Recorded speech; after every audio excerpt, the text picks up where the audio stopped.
Hello, today I'm here with Cordane Richardson. How are you doing today? Not too bad. And yourself? I'm doing well. So before we hop into this interview, let's talk a little bit about yourself. What is it that you do? What I do? Well, currently I do a lot of music composition, mainly. I am an assistant composer, a composer's assistant to Joyce the Man. And on the side of that, I also do my own personal projects and whatnot, and some collaborative ones as well. That's very, very interesting. I'm psyched to hear you talk more about this later on. So what initially drew you to Berkeley? Berklee, well, Berklee is Berklee. I mean, when it comes to music schools, I don't really think you can get much better, honestly. And it was funny because so I grew up in music. My mom was a music, well, is a music teacher, and I grew up around music. But I remember going to university, I was thinking I will just not do any more music because I had done it pretty much all my life. And prior to Berkeley, I did a program at University of California in San Diego. Hmm. But when I was finished with that, I was looking into master's programs, and Berkeley's it was a scoring for film, television, and video games program that I did, and the outlay of the program, just the syllabus and everything, it looked like it covered all the things that were important for the industry to just like start getting in because I had no idea what.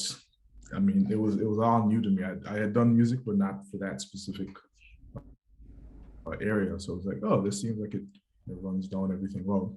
And then the pedigree of Berklee in itself was just icing on the cake. So Mhm. that was pretty good.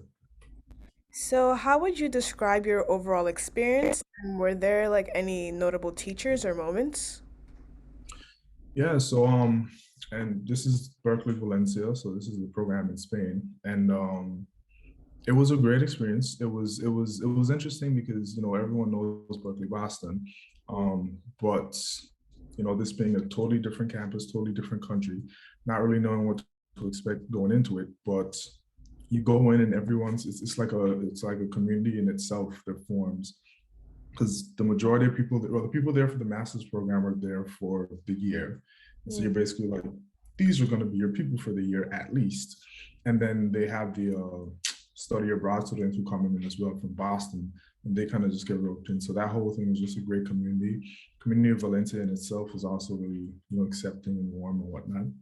And I think it was just great because everyone was there in some shape or form for music, and it Mm. was just really a really collaborative environment where all kinds of backgrounds. I can't remember the number exactly, but I know our year at least we had a lot of different countries represented. Me myself, I come from the tiny Caribbean island called Anguilla, not Angola, but Anguilla, and so it was just like people from all over the place, different musical backgrounds, different cultural backgrounds, just come together and just being like, hey, you want to do this today, make this today, mess around playing this today. I was just a great environment to be in. That's great. So, how did you specifically go about finding your community? Me, I guess it's almost like stumbling into it almost. So it's funny. I was in the SFTV program, scoring for film, television, video games, and that in itself kind of forms its own automatic community. And I think all the programs, they do MPTI, which is production and performance. We all kind of automatically kind of gravitate to each other because I mean we spend 3 to 6 hours a day in class with each other, and then they have these same assignments. You're trying to get everything done. It's a very condensed program because it's a master's in 1 year, so you kind of rally around each other, and so you kind of find one community in a sense from that. And then on the other side of things, you have, for example, well, not for example, but you have X amount of African American or just Black people in general on campus, and it was a fairly large enough number. But I mean, honestly speaking, you tend to gravitate to each other as well, so that kind of just happens. I remember I met Matthew Maxwell on the beach. There was an event on the beach like when we were starting. And I mean, it's a funny story. We laughed about it, but I saw him. I'm pretty tall myself. I'm well, six and a half, 6'7". Wow. But he was like, I was in Spain and not many people were that tall. And I saw him and he was, pretty tall dude as well. And he had a massive t-shirt or vest or something. So I was like, okay, that's basketball. That's like high school basketball. Basically, we clicked from there, went from there. And then he knew some other people. Alex, who put me onto this interview, Alexandria Edwards.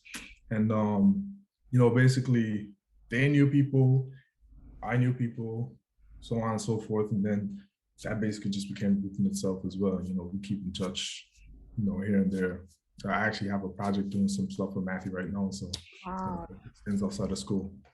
It's really cool. It's really cool how Mhm. everything came together and all of you guys managed to bond together. Yeah, and you never know, but I think it's just being open to talking to people, getting to know people and whatnot. Because I mean, Matthew was in my building too, where we stayed. I didn't know at the time when I met him, but just like, oh, we were walking back and we realized, oh, we stay in the same place. And then, Alex, I remember Alex did my hair. We had, because I didn't have, I mean, I have these now, but I just had an afro when I went, and it was like I couldn't really find people to deal with my hair in Spain. But it Yeah. was like I had Ella, who she was a study abroad student, but she came in and met her and clicked. She was supposed to do it, but then she had to go back to Boston. It was just like, hey, Alex, can you? And she was more than willing. And we spent a nice long night because I was supposed to travel the day after, just doing here and just going after that. She was a business student, and it was good too because she was really into the business side of things, and she wanted more insight on like just the music, production or whatnot. So I would talk to her about that. We bounce stuff back and forth. So it just being open, I think is what helps to, or at least what helped me to form some kind of community. Yeah, that's really awesome. Mhm. So, do you feel that your experience prepared you for the real world, and how so? Yeah, majority. So, and I could get into work a little bit from this too, because majority of it, what they do at Berklee specifically, was very much in line with real world practice. And to give a good example of it, we spent I don't know how many hours just mocking up pieces for recordings, going into recording sessions, prepping Pro Tool sessions to record, so on and so forth. We did it over and over and over. And then we had specific like guidelines on how to do certain things, like how to prep scores, specifically for scoring to picture and whatnot. And when I came to, so I'm in London right now, or in the London area then, and I got a position assisting Joyce the Man, who is one of the composers on, he's a composer for video games primarily. He's one of the composers on the newly released Horizon Forbidden West video game. And I got in on some of the last sessions, the last recording sessions of that. And I was supposed to do a bunch of music copy, prepping scores and whatnot. And it's kind of just getting thrown into it. It's like, so music, you put on like the resume CV that you could do this. Okay, so do it. And it's like you gotta learn basically the whole setup. And I think Berklee preps that because we had to learn digital performer when we got there, and most of us didn't know it before. It's like you do that, and then it's just like work, work, work, work, work, because that's AAA game environment, and things just kind of go, go, go, go, and that's pretty much what we had for the full year. It's kind of the same thing there.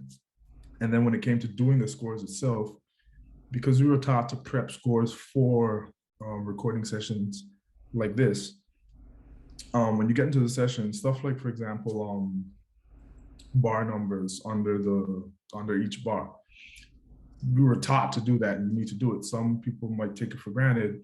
Then we go into the session, and even though I never met the recording engineer before, I never met the conductor before, in person at least. But the session ran a lot smoother because of some of the smaller things that Berklee says include in, you know, the scoring things or prepping Pro Tools or whatnot. It's like that's what they do in the industry. So when you learn it before you enter, you kind of go in with a little advanced knowledge almost. I see, I see. Yeah. So, speaking of that, what are some things that you're currently working on? Currently working on. So well that Horizon just released February 18th, I think it was. So that was like the main thing for the last couple months. Now we're pivoting into some other video game projects. And that's more, I mean, if we have recording, I guess I'll do some similar work on that, which is mainly sheet music, but there will be orchestration for these projects. So I'll do some orchestration, mock-ups and whatnot. That's mainly what the assistant position is right now. And then for me, Matthew, again, which is why the community thing is important, put me on to one of his friends that he knew from, I guess, childhood or much younger, who is or was, I think he was a student at USC for, I don't remember which exact program, but he basically is a director right now. And he had a short film. So it's Tyler Holmes. He had a short film. We're wrapping up, well, it's done. We're just wrapping up a couple things with it. I just sent him a trailer track so he could put that together, so the editor can edit to the music. So that's a short film for that. We got another short film that another friend from UCSD, she put me onto some machine U, and I have a short film working on that right now. Some music for like a dance and it's like dance documentary type thing. And then I have another one lined up because I think yesterday, the day before, someone else asked me. They asked me this like a year ago, but then they were like, "Okay, we're gonna start doing funding." So they were just asking about like budget and rates and whatnot, just preliminary stuff. But that's like the main things. And then here and there, I'll do like some small mixing assignments or some production. Like me and Matthew, I'm doing some production stuff with him. So yeah, it's mainly the scoring, but whatever comes in and out, that gets picked up too. Yeah, that's really cool. You have a really cool life, in my opinion. Um, and so to end it all, do you have any advice for current or future students? Current future students. Yes. I guess just from experience, from everything that's been done. Keep working on your music. I also need to do this even more too. But keep working on your music. Work on the craft itself. Learn, keep learning everything. Take every day as a new opportunity to learn something new, and then also just keep building a portfolio because I think, especially at this stage, but I think throughout a portfolio is going to be very important.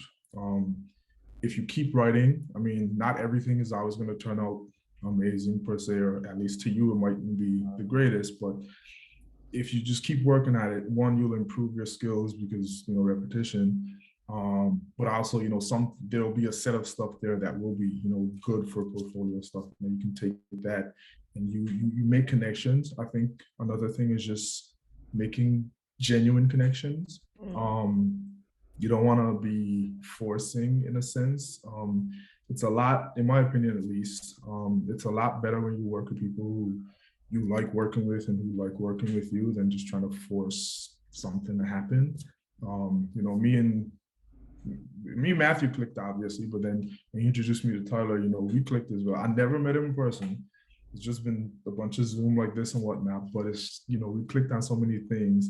And so working on the film, even though it was a good amount of stuff to get done, it didn't really feel like work, or it didn't feel like I don't want to do this. You could just get into the music and enjoy it because the director who you're collaborating with you're on a similar page, if that makes sense.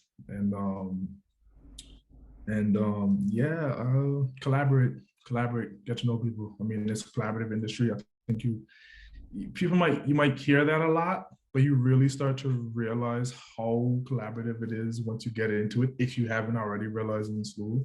So just collaborate a lot as much as you can, really. And yeah, yeah, it's main stuff and all. Yeah, that's some really cool advice, especially with the collaboration aspect. I see that a lot with people going to jam sessions and then linking up to make music Yeah, together. Like, it's a beautiful thing. yeah, and I guess, and it's fun too because I was the what's it year 2018, 2019. So we were the year just before COVID hit, Ah, and I guess you take it for granted, and then stuff happens. It's like, oh, you can't meet in person to collaborate. You can't do this. And yes, like the good thing is there's things online that you can do now, and I mean utilize it. Anything that you can use, try to use it to just work with other people. It's a lot better. But don't take collaboration for granted. Like so many good ideas, so many good projects can come out of collaborative efforts. So like that's a real thing. And after the events of 2020, I think it's even more important to not take it for granted. Just do stuff for people. yeah. And Mhm. with that, I'd like to thank you for joining us. It means a lot. And I hope you have a good one. I hope you do too. Thank you for having me. Thank you.